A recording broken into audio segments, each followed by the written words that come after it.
This at the same time that the United States has begun repositioning a carrier strike group from the South China Sea to the Middle East. Islamic Revolutionary Guard Corps has said that it targeted the USS Abraham Lincoln aircraft carrier.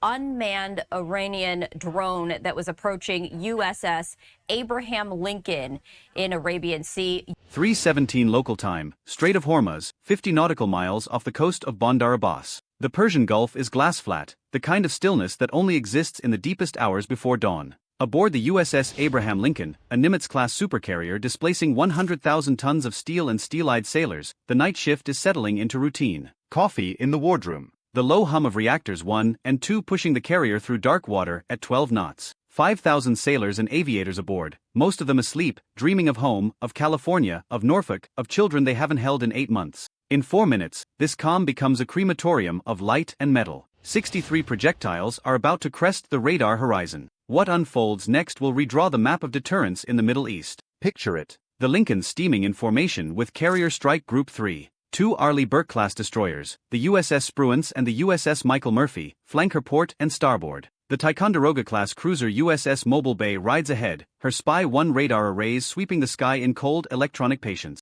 A Virginia-class submarine glides somewhere beneath, silent and unseen. Above, an E-2D advanced Hawkeye orbits at 25,000 feet, its rotodome turning, eyes that never blink. This is the most concentrated package of naval combat power on Earth. 90 aircraft on Lincoln's flight deck. Over 400 vertical launch cells across the strike group. Aegis combat systems link through cooperative engagement capability, sharing radar pictures across every ship in real time. If a Sparrow flies over the Strait of Hormuz tonight, they know its wingspan. But 20 miles inland, in a hardened command bunker beneath the Zagros Mountains, an Iranian general is staring at a wall map and breathing slowly. He believes tonight he will accomplish what no nation has done since 1945. He believes he will sink an American supercarrier. He has reason to think so. For years, the Islamic Revolutionary Guard Corps has been developing what their planners call the Zolfaghar Protocol, a saturation doctrine designed specifically to defeat layered Aegis defenses. Tonight they are firing everything. 36 Khorramshahr ballistic missiles from launch sites near Kerman,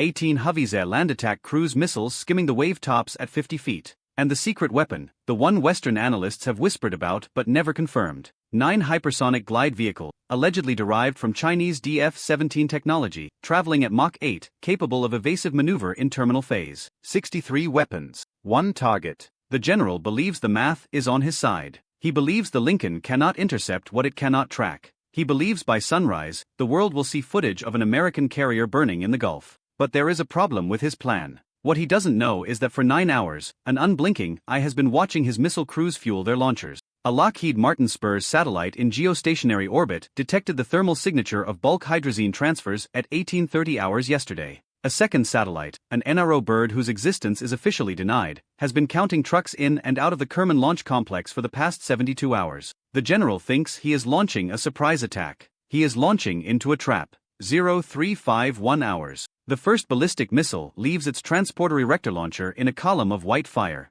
Within 9 seconds, 12 more follow. The infrared bloom is visible from space. Spurs pings. The signal travels 22,000 miles up, then 22,000 miles back down, into a fusion center at Buckley Space Force Base, then forward to the strike group's tactical action officer in less than 4 seconds total. In Combat Information Center, aboard the Lincoln, the lights shift from white to red. A young petty officer second class named Reyes, 23 years old, 3 years in the Navy, daughter named Sophia waiting in San Diego, sees the threat icons cascade across her console. She doesn't panic. Her hands move because her hands have moved through this drill 400 times. Vampire, multiple ballistic launch, bearing 085, tracking inbound.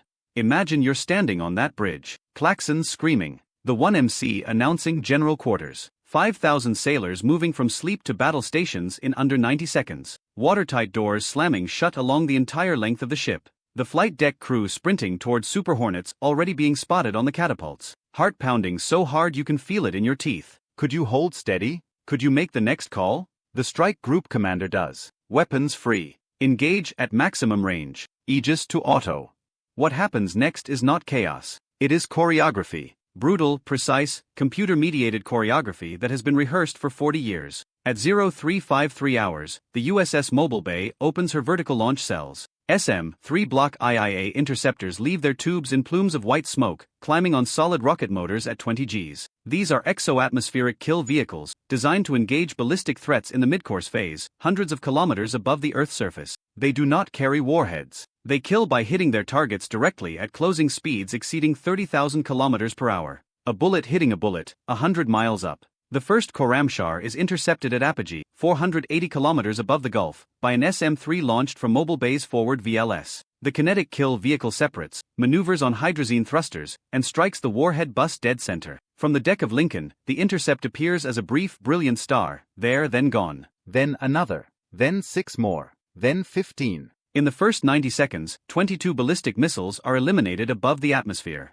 The remaining 14 survive midcourse and begin their re-entry. Now THAAD batteries at Al Dhafra Air Base in the UAE join the engagement, there and /TPY-2 radars handing off tracks via Link 16. THAAD interceptors climb to meet the descending warheads in upper atmosphere. 11 more eliminated. 3 break through, dropping toward terminal phase. For those 3, Patriot PAC-3 batteries take the shot. Hit to kill, every time. 3 flashes, 3 kills. 0 ballistic threats remaining. Minute 4. The cruise missiles arrive. The 18 Hawkeyes are harder. They fly at 50 feet above the wave tops, terrain-hugging, radar-evading, painting a tiny return on a hostile sea. But the E-2D Hawkeye sees them. Its APY-9 radar was specifically designed for low-observable, low-altitude targets. The Hawkeye Q's 4F divided by a -18E Super Hornets already airborne on combat air patrol. AIM-120D AMRAAMs leave the rails. 9 cruise missiles destroyed before they cross 30 miles. The remaining 9 close the distance.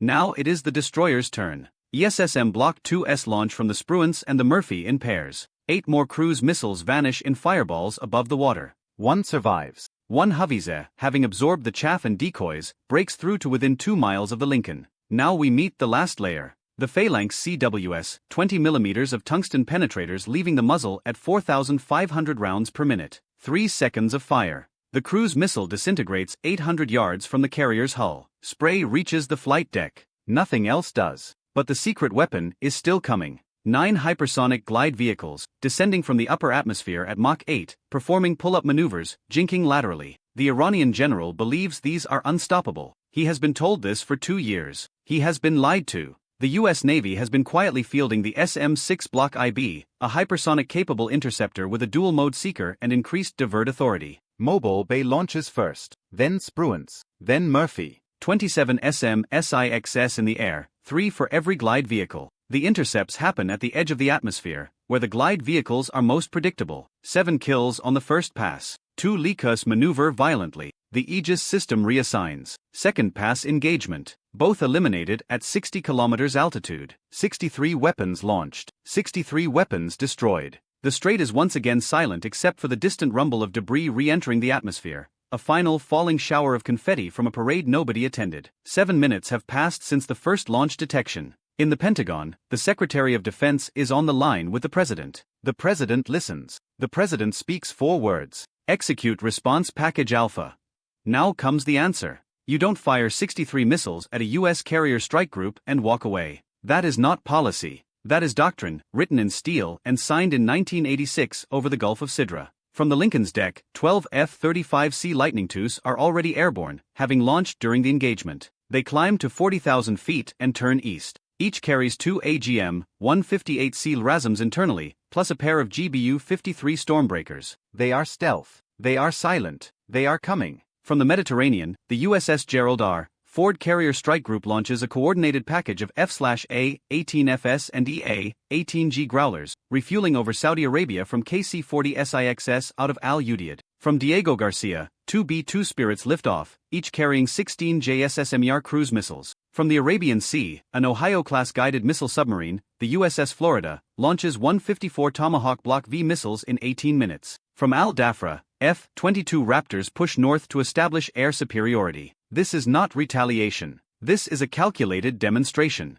Targets: every Khorramshahr launch site within 200 kilometers of Kerman, every Hawkeyes production facility, every hypersonic research laboratory, every IRGC command bunker tied to the Zolfaghar Protocol. 47 facilities, 296 aim points, 0 collateral targets. By 05:12 hours, the strikes begin. Tomahawks arrive first, threading through valleys at 500 feet, striking radar sites and air defense nodes to peel back the protective layer. JASSMs follow, low observable, terrain following, hitting hardened bunkers with 1,000-pound penetrators. The F-35CS slipped through the gaps the Tomahawks created and put LRASMs through the ventilation shafts of the Kerman Launch Complex. The B-2s deliver their JSSM loads onto the underground production facilities at Parchin and Kojir. In 93 minutes, Iran's offensive missile capability against Gulf-based U.S. forces is reduced by an estimated 78%. Not destroyed, reduced. The message is precise. We could have ended your program. We chose to end this episode. By sunrise, it is over. Final accounting.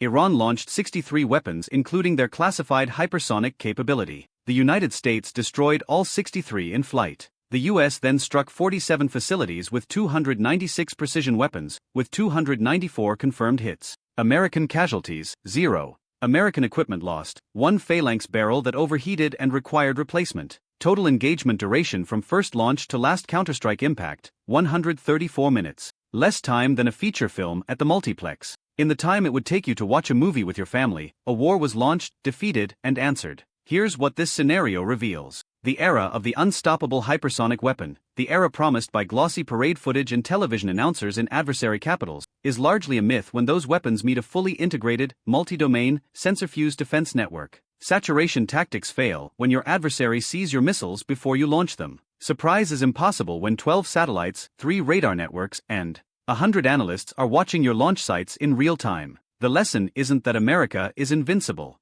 The lesson is that information dominance, layered defense, and overwhelming response capability, together, produce something more powerful than any single weapon. They produce deterrence. The kind of deterrence that means an Iranian general, somewhere in a bunker beneath the Zagros, will stare at a wall map tonight and decide not to give the order. Because he knows what happens next. So here's my question for you. In a world where hypersonic weapons, drone swarms, and cyber attacks are reshaping warfare every year, do you believe layered missile defense will keep pace, or will the offense eventually win? Drop your answer in the comments. I read every one. And if you want more deep dive scenarios like this one, breaking down how modern military systems actually work when the alarm bells ring, hit that subscribe button and ring the bell for notifications. New scenarios drop every week. Until next time, stay sharp, stay curious, and keep watching the horizon.